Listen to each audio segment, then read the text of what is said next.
ሰላም ጤና ይስጥልኝ። የተወደዳችሁና የተከበራችሁ ውድ ቤተሰቦቼ አንድ ወንድሜ በውስጥ መስመር በመጽሐፍ ቅዱስ ብዙ ዮሐንሶች አሉ።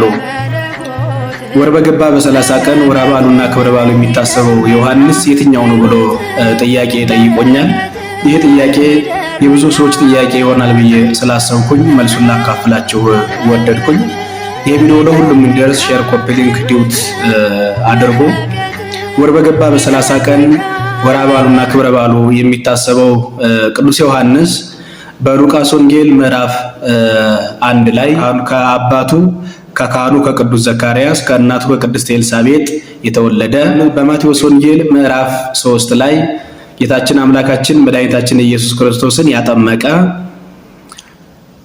በማቴዎስ ወንጌል ምዕራፍ 11 ላይ ጌታችን አምላካችን መድኃኒታችን ኢየሱስ ክርስቶስ ሴቶች ከወለዷቸው መካከል እንደሱ ያለ አልተነሳም ብሎ የመሰከረለት፣ በማቴዎስ ወንጌል ምዕራፍ 14 ላይ በሄሮድያዳ ምክንያት በሄሮድስ ትእዛዝ አንገቱን ተሰይፎ በሰማዕትነት ያረፈው መጥምቀ መለኮት ቅዱስ ዮሐንስ ተብሎ የሚጠራው ገዳማዊው በገዳም ይሰብክ ያስተምር የነበረ ኢየሱስ ክርስቶስን በጽንሰትም በልደትም በማስተማርም መንፈቅ ይቀድም የነበረው ቅዱስ ዮሐንስ ነው።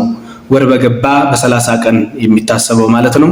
የብዙ ሰዎች ጥያቄ ይሆናል ብላችሁ ያሰባችሁትን በውስጥ መስመር ጻፉልኝ። እኔም በመንፈስ ቅዱስ ገላጭነት ከመምህራንና ከመጽሐፍ ቅዱስ ያገኘሁትን አካፍላችሁ ዘንድ ግዴታዬ ነው ማለት ነው። የመጥምቀ መለኮት አማላጅነቱ ረድኤቱ በረከቱ ከሁላችን ጋር ይሁን። ይቆየን።